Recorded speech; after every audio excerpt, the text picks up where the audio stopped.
Alicorni. The Legend of Starlit Sky. By Portal Jumper. Part 5. Chapter 14, The Means. Slowly, gently, like cradling her own child, Starlit Sky floated, setting Sun's prone body to the scarred and ruined marble floor below. Her ethereal horn ached and burned, and from the fragment of the heart of fate that she held she could feel a horrible, malign influence trying to pierce into her mind. She quickly tossed the fragment away, lest it try to do to her what it had done to Sun. A roll of thunder cascaded across the sky, and a flash of multicolored light drew Starlet's eye to the miasma of magic hanging above her head. She was then quickly distracted by the sound of 4 gasps of exhaustion to her right, where the former princesses of Equestria were steadying themselves. "That was a brave thing you did for us," Starlet said to the 4, her echoing voice soft and soothing. "It was all Twilight's idea," Luna gasped out as she sat back on the floor. "I haven't felt this, worn out in centuries."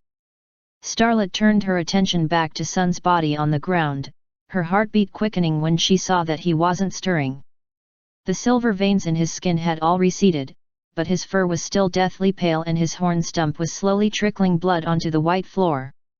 "No," Starlet whispered desperately as she knelt her head down to place it against his chest. There was no beat in his chest, no sound of air moving through his lungs. His body was as cold as the floor. The breath caught in Starlet's throat before she slowly raised her head on its elongated neck. "Starlet, are you all right?" Celestia asked from behind, her voice wavering as her hooves clacked against the floor. Starlet paid the alicorn no mind as she tried her best to roll Sun over onto his back. All his limbs splayed out like some kind of horrible spider, and with her newly enlarged hooves she started pressing rhythmically onto his chest. She fumbled around with her new proportions and her long, gangly legs, but Starlet eventually fell into a steady rhythm to try and get his heart beating again. There was a small gasp of shock when the clacking hooves behind Starlet stopped. Starlet's hooves kept pumping vigorously. She was finding herself having to hold back her newfound strength, if only so that she didn't break Sun's body any more than it already had been. "Starlet, I don't think Celestia began. "Either help me or be quiet," Starlet snapped, keeping her eyes fixed to the body. Her proclamation echoed in the ruined foyer, the only other sound being the roll of magical thunder high above. For minutes Starlet pressed down on the matted fur, pausing to check the heartbeat every so often only to return to the compressions with singular focus. She grew more frantic as the time wore on, only briefly breaking her rhythm when she noticed blood dripping down from her horn stump. She grunted with exertion, trying desperately to force life back into Sun's body. He had a home to return to, ponies to spend his life with, and Starlet would be damned if she made a liar out of him. "Starlet, I don't think this is working," Celestia said softly, putting a hoof to Starlet's shoulder. A jolt ran down Starlet's spine at the contact, so focused was she, enough that her hooves slipped against Sun's ribs and skittered against the marble floor. A sudden weakness in her legs caused them to fall out from under her, her armored chest landing on top of Sun's unmoving form. All the anger, all the pain, every bit of stress and worry that Starlet had been building up in herself for over a month suddenly streamed out of her eyes, tears falling down her godly face as a low, keening sob intermingled with the rolling thunder overhead into an arcane dirge of sorrow and regret.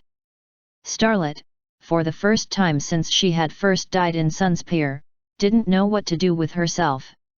This was a problem she couldn't figure out how to fix. The soft clack of hooves against the marble momentarily drew Starlet out of her malaise, and she turned just enough to see Twilight, Luna, and Cadance coming forward to join Celestia. They all looked haggard, Twilight especially so, but in the moment they seemed to care more for Starlet than they did for themselves.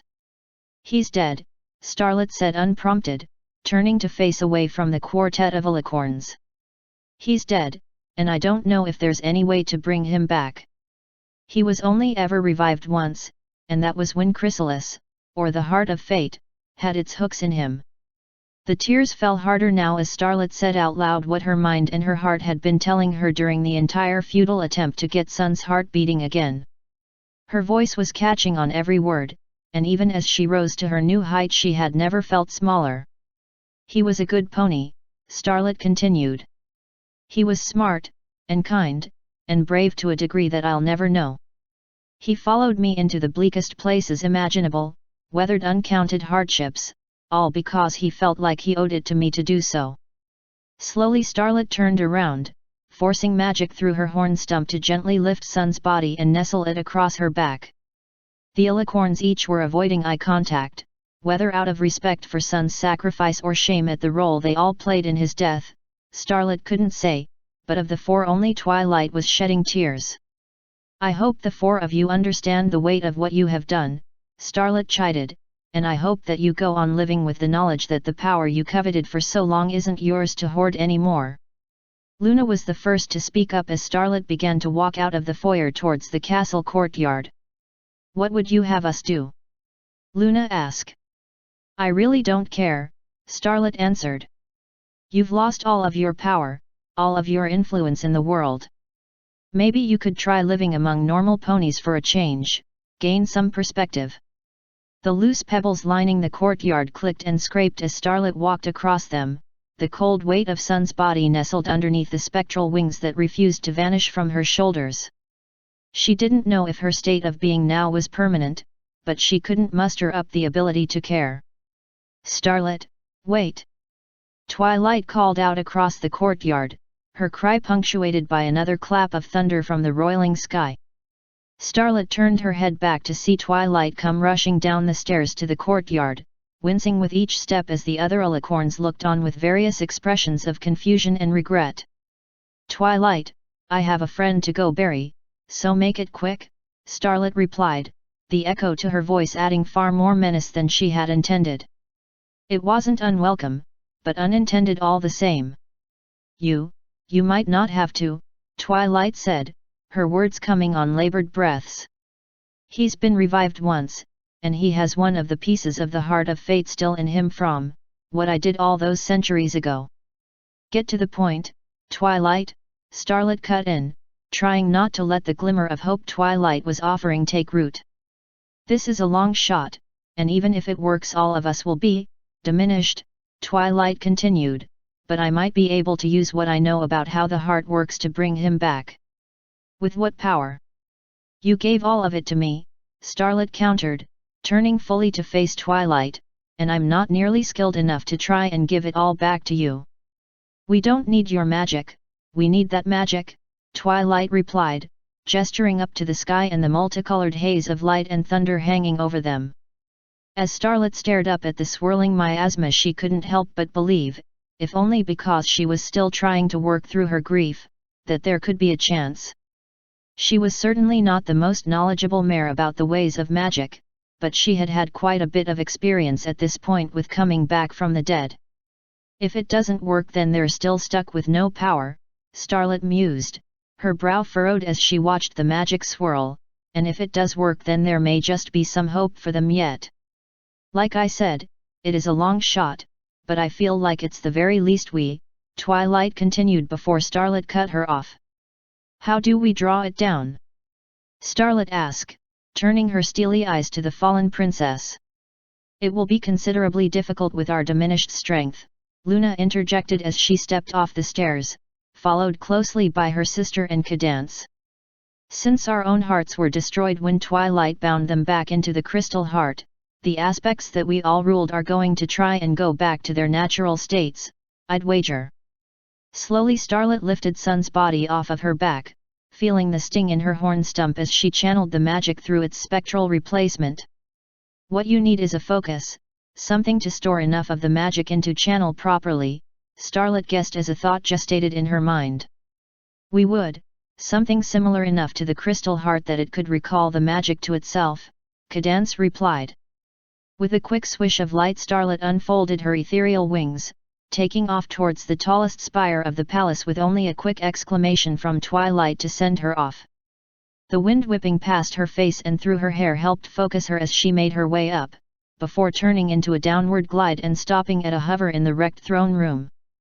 Still floating where Starlet had left it were the remnants of her spear, her old fragment of the heart of fate still fused to the solidified slag. It glowed with a soft grey light as it hovered over the open pit that both the crystal heart's destruction and the giant construct had created in the floor, pulsing every few seconds like a steady heartbeat. With a quick flourish of the head, Starlet ripped the spear from the air, feeling its gentle pulse ebb and flow as it contacted her own magic. It was a familiar sensation, and one that she prayed that after today she would never have to feel again. Racing back into the sky, Starlet flew up and up, beating her wings as hard as she could as she flew up into the clouds of raw magic hanging in the air. She wasn't precisely sure how she was going to channel the energy into the crystal, but brute force had worked for her thus far, so she figured it would be best to simply go with what she knew. All of the fur on her face stood on end as she flew into the clouds, and tiny currents of electricity coursed through her mane and tail as she flew through a shimmering blue cloud, one that twinkled with a million pinpricks of energetic light.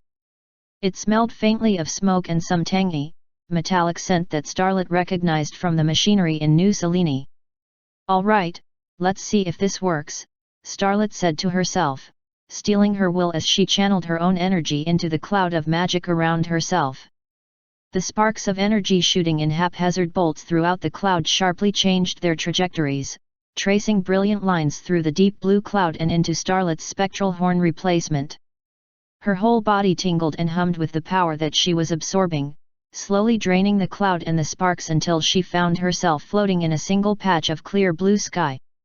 Starlet felt like she could fly from here to her home and back, such was the vibrating intensity of the energy inside of herself, and just when it felt ready to burst out of her, she touched her spectral horn to the crystal and drained off the excess into it. There was a crack and boom of thunder as a bolt of bright blue lightning shot out of her horn on contact. The immense sound left Starlet's ears ringing and she was briefly blinded by the flash, but when she regained her senses she saw that the ruined spear was sparking with blue electricity and the stone itself was now swirling with deep blue mist. Starlet held the spear up to the light, feeling the crackle of its power running through her own magic as it set her fur on edge, before turning her attention to the shimmering cloud of orange a few dozen yards away. Even from that distance she could feel the warmth of its radiance dapple across her face, and when she dove into it she felt as if she were being wrapped in a warm blanket fresh from the laundry line. With another focusing of her magic she drew the radiance away from herself and into the spear, and when Starlet could draw down no more the warmth shifted to bitter cold before an eruption of light and heat burst forth from the crystal. She could feel her face and chest get singed from the sheer heat, but her pain was well rewarded when Starlet saw the swirl of orange dancing next to the blue inside the crystal. Twice more Starlet traversed a cloud of magic, the first one cool and calming to wade through, only for a stinging, biting blast of cold that sent shudders of sadness and longing through her heart when she pulled the magic into the black crystal. The second felt familiar. Starlet knew the haze of magenta was Twilight's magic as she siphoned it away and stored it with a bright flash of light, the wave of energy slightly restorative to her battered form. Even with the quick refreshment of her energy, Starlet's horn stump ached and her wings felt leaden when she finally landed back down at Sun's body. She quickly held the spear out in her magic in front of the assembled alicorns. "Your magic, contained and ready to use," Starlet said through gasping breaths. "Heal him like you promised, there's one last thing I have to do." Starlet dropped the spear with a clang of metal and clink of stone before turning on her hoof and marching back to the castle. She wasn't going to expend any more energy trying to fly, for she had more important things to spend her precious energy on. "What are you going to do?" Twilight called out. "Release the stranglehold that you all have held on Equestria, once and for all," Starlet answered. Asterisk. Twilight held the spear aloft in what little magic she had left, watching with a knot forming in her guts as Starlet marched back to the palace. Twilight's heart hammered as Starlet marched away, purpose guiding her every hoof step. "Twilight, are we doing this?" Cadance asked, drawing Twilight from her stupor. Twilight cast a glance to her left and right, taking in her fellow princesses for what might be the last time as she had come to know them. "We are," Twilight answered softly, laying the stone onto Sun's chest. "She's going to destroy the Heart of Fate, isn't she?" Celestia asked, her eyes still fixed on Starlet. "Almost certainly," Twilight answered again as she reached out to the vestiges of her magic locked within the black stone. That seems like the sort of thing we should be stopping, Luna chimed in. If she destroys it then magic will run wild in Equestria. As if things were much better when we were controlling it, Cadance replied, a sheen of pale blue illuminating her horn. We were all fools to think we could control that which shouldn't be. A silence hung in the air, save for the hum of magic as all four alicorns started to manipulate and siphon the magic from the black stone back into themselves. Twilight could feel her old power churn and roil inside her body, a familiar and delightful sensation that she was sad she would probably never feel again. Do you think the ponies of Equestria will do all right without us? Luna asked to no pony in particular, a slight strain to her voice. Even if they don't, it won't be up to us anymore, Celestia answered as golden light began to suffuse her body. Why worry about it when it won't be our problem anymore? We've spent so long blighting the country, it just feels wrong to fade into the annals of history, Luna answered back, her body now glowing a deep blue as her eyes transformed into teal, cat-slit eyes. We'll still have time after this, though, Cadance said, her mane beginning to levitate as a glowing aura of frost wove through its strands. Won't we, Twilight? We should, but only as long as the average pony, Twilight answered, her voice echoing with power as her eyes began to glow solid magenta. So, maybe another 50 or 60 years, if we're lucky. That should be time enough to get Equestria back on its hooves, Cadance said, the frost now coating her body as steam exhaled with every breath she took. What say we spend our final years wandering around, helping the places we've neglected for so long? All three pairs of eyes looked to Cadance, and for the first time that Twilight could recall she saw a smile dance across her sister-in-law's face. There was hope in her slowly frosting eyes, and Twilight couldn't help but feel a burst of happiness at the suggestion. It would be nice to see new places after so long cooped up in the monuments to our own folly, Celestia suggested. Maybe I could give the desert some help, work the land and plant a few groves before my time is up. There is still quite a bit of political turmoil in New Selene that I could attend to, Luna admitted, and my technological acumen would certainly be a boon to them. What about you, Twilight? Cadance asked. How will you spend the rest of your life? Twilight looked down at Sun's body, then out towards the palace that Starlit was now deeply ensconced in. The world was about to turn, and everything she thought she knew had been torn down and replaced with the terror of uncertainty. I'm going to travel and learn, Twilight answered, eyes still transfixed to the middle distance. There is so much that I don't know about the world we ruined, about struggle and hardship and friendship and compassion. I need to learn, and more than that, I need to use what I learned to help others. Twilight's glowing eyes fell back to Sun's body, the magic now siphoned out of the spear save for the simple, fluttering grey sprite of magic in the black crystal. But first we need to help that simple, stubborn unicorn, Twilight continued. After all of the pain and agony we've put her through, this is the least that we could do. I couldn't agree more, Celestia chimed in. It's a shame that we had to do this badly to learn this lesson, though, Luna said. There must certainly be better ways to figure out that selflessness and humility are worth the effort. Then we had better get to work on figuring out those better ways, Cadance replied. Are you ready? Twilight nodded before lifting the spear off of Sun's body, pointing the crystalline tip down towards his heart. With a deep breath as her magic swirled inside of her, Twilight let out a beam of magic and connected it to the crystal. She could feel her energy mix with the natural magic of the shard, before it refracted through the crystal and made a translucent, grayish spotlight covering Sun's body. A beam of dark blue impacted the crystal, followed by a beam of periwinkle and a beam of orange, and with each new source of magic the grey spotlight grew brighter and brighter. The energy from the crystal hurt to look at, and Twilight could feel her energy being sapped and drained away, the churning of her magic fading away as she emptied everything she could into making this spell work. Second after interminable second passed as the magic, refracted through the prism of the black stone, poured into Sun's dead form, and Twilight knew that she was giving more than her soul could take. They would all be changed to make this spell work, but it would give an innocent stallion another chance that he deserved far more than Twilight's own second chance. A tear rolled down her cheek as she felt the spell finally come to an end, and with a crack of finality the black stone shattered into a fine, grey dust. Twilight looked down at Sun as the dust landed on his body, sparkling like starlight as it sank into his burgundy fur. Twilight's eyes flicked to her fellow princesses as she waited to see if the spell worked, and her heart ached when she saw what had happened to all of them, and by proxy to herself as well. Celestia had the most dramatic change, having lost her wings and horn and shrinking to half of her normally statuesque height. The pastel rainbow of her hair was gone, replaced with a simple light pink that provided a bit of color to her milk-white coat. The only thing that remained unchanged were her vivid purple irises, as even her jawline and eye sockets had warped to a more round and soft shape. Luna hadn't had an appreciable change in size, only shrinking by about half of a head, but her coat had lightened considerably to a neutral midnight blue.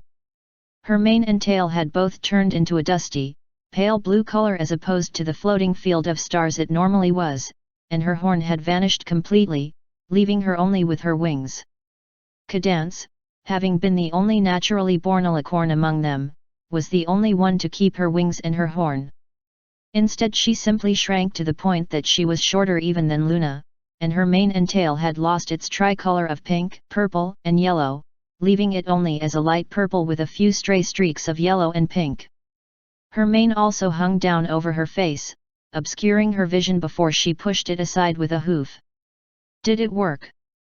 Luna asked, her voice now higher and with a slight lisp. Twilight looked back down at Sun, the remnant dust from the shard having sunk completely into his body. He was still and silent, and for a moment Twilight feared that it had all been for naught. With a low, shuddering gasp Sun drew in a breath, his eyes fluttering open. A smile flew across Twilight's face, followed by a long, low rumble deep beneath them that told Twilight all she had needed to know about Starlet's status. Asterisk. Starlet slowly marched into the chamber that housed the Heart of Fate, now the only piece of it that she knew was outside of a pony's mind and not contained in her spear. It thrummed and beat, sending pulses of grey light across the ruined equipment and furniture in the cavern. Wasting no time, Starlet carved a circle into the stony floor with her spectral horn, drawing in the sigils with carefully shot magic. On completion she poured a few motes of magic into the lines and raised a ward around herself, a shimmering dome of teal littered with her runes and lines to reinforce it. She would need protection for what she was about to do. Taking a deep breath to calm her shaking knees and fluttering heart, Starlet stood resolute and carefully put the barest tip of her horn beyond the ward. With a great inhalation, Starlet shot a brilliant lance of teal light at the heart, impacting with a resolute crack of magic striking magic. "You know not what you are doing," the heart protested as it fought back, using the voice of Starlet's grandmother to try and cow her. "I know exactly what I'm doing," Starlet countered as she poured the energy into the first initial crack. "You aren't going to keep the world shackled to you anymore. What you see as a shackle around the world is in fact a leash on magic. Without us then magic will run wild. Forests will grow uncontrolled, storms will assail you, and tyranny will reign based solely on who is given the most power by chance." Starlet shot another pulse of magic, widening the cracks in the heart's surface as it let out a low groan of pain. "For too long ponies have been under the thrall of those who held power over them," Starlet replied. "Whether it be princesses stealing magic to prop themselves up or you forcing us to stay under your hoof, we have never been given a choice. We were never allowed to live how we truly wanted, never allowed to control our own destinies, and that ends now. I have the power to end this, and that's what I'm going to do. Freedom is a curse. An illusion that the weak use to make themselves feel better about their position in the order of things. You don't truly want freedom, you just want power like every pony else. If you were actually my grandmother, then you would know that that is a lie. You have nothing to offer me that I don't already have. You have nothing." The heart roared back. "You are weak, trying to destroy us with stolen magic. You are no alicorn, you are no princess, and you certainly aren't powerful enough to destroy us. Another pulse of magic followed by another further split the heart, this time a roar of pain echoing out through the cavern as Starlet fell to a knee as she kept the beam going. I may just be a unicorn, but I know that you can do nothing to hurt me, Starlet countered, rising to her hooves again as she could feel her borrowed magic drain out of her body. I have a home, a family, and a life after all of this, and that's enough for me. Pulse after pulse of magic traveled down the beam of magic linking Starlet to the heart, and with each impact the heart screamed and cried in pain. Every pulse drained more and more of Starlet's power, but she knew that it would all be worth it. Just as Starlet's legs finally gave out completely, she sent one final burst of magic racing along the failing beam of magic. The heart's surface was a cracked and pitted mess, leaking grey energy into the air like smoke from a fire, and when the final pulse of magic struck its surface a thunderous roar exploded from the massive black crystal. Grey energy streamed out in every direction, buffeting and battering against Starlet's pre-made ward until, as swiftly as it had begun, the light ceased and the heart crumbled into a pile of grey, pitted rocks. Asterisk. Sun's head pounded and his bones ached as he sat in front of the assembled princesses, if they could even be called that now. All four of them were, for lack of a better word, much more normal than he remembered, only Cadance was still an alicorn, and Twilight was about on eye level with him as opposed to being almost a head taller than he was. Sun remembered nothing from after he left the changeling hive, but Twilight had done her best to fill him in. She seemed far more contrite than Sun remembered, especially when she described her role and what had happened. Sun did his best to listen attentively, but couldn't help but keep his gaze from flitting between the four ponies as he took in their new forms. You gave everything up just for me? Sun asked as Twilight wrapped up the events of the last few days. For you and for Starlet, Twilight answered. She's done more for the four of us than we've ever done for her, so it only seemed right. I really don't know how to thank you for this. You could start by just living a good life, Cadance replied, pulling the mane out from in front of her face. After all the pain that you've been through, you deserve it. Here, let me help you, Sun said as he took his cloak in his teeth. With a quick jerk of his neck he tore off a long strip and handed it to Cadance. For your hair, Sun added. Cadance quickly tied her mane back, exposing her now thinner face. She still had some of her former beauty, but now in a much more homey and understated way. The clack of hooves on stone behind him drew Sun's attention, and his heart skipped a beat as he saw Starlet walking down the steps. Her horn was missing, as was his own, and she walked slowly and carefully on shaking legs, but overall she seemed all right. Sun stood up when Starlet stepped onto the gravel at the base of the stairs, and before he even knew what he was doing he had run over to her and wrapped her up in a tight hug. I've missed you so much, Sun said through tears as Starlet returned his embrace. Starlet didn't reply, only letting a low, joyous sob leave her lungs as they both sank to the gravel, holding each other tight. Relief, grief, and weariness all washed over the two friends as they took each other in through tear-filled eyes, seeing every scrape, bruise, and cut from their time apart. At least we still match, Sun said with a nervous chuckle, gesturing to Starlet's horn stump. I wonder what Eclipse is going to think. You had better just hope Warden's all right with this, Starlet countered. We used to be a matched set, after all. I'm sure he'll be all right. I got you back mostly unharmed, after all, Sun replied.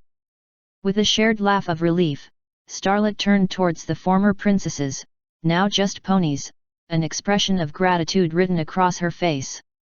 Thank you, Starlet said. The heart of fate has been destroyed, for whatever that means. Then this is a new age for Equestria, Twilight replied. One that I'm glad I'm here to see. What will you all do now? Sun asked. You don't have the power or the claim to rulership anymore, so where do you go from here? We're going to spend what time we have left traveling the country, Cadance said, trying to help Equestria come into this new age with its best hoof forward. And we wouldn't have this opportunity to right the wrongs of our pasts without the two of you who, despite everything, showed us mercy and kindness when we didn't deserve either, Luna chimed in. That sounds like a plan, then, Sun replied before looking to Starlet. I think the two of us are going to go home, though. That sounds about right, Starlet said as she started to walk towards the ruined gates. I've about had it with world-changing adventures. Sun quickly followed behind Starlet, taking care to not stumble as he got his legs back under himself, with Celestia following at his side and the other three taking up the rear. Speaking of homes, Celestia said, do you think there might be a place for me where you're from? I wanted to help revitalize the land around the Searing Plains, but I will need a place to stay. I'm sure there's a place in Apelioaza for you, but you'd better be prepared for Applejack to put you to work, Sun answered, still getting used to not having to look up at Celestia. I wouldn't have it any other way, Celestia answered before falling back with the other three former princesses. Sun caught up with Starlet, who for the first time that he could remember actually looked like she was at peace. Sun opened his mouth to speak, but thought better of it. He was tired, as was she, and right now he felt that they could both do with nothing but a bit of quiet. There would be time for talking later. The end of Alicornie. The Legend of Starlit Sky.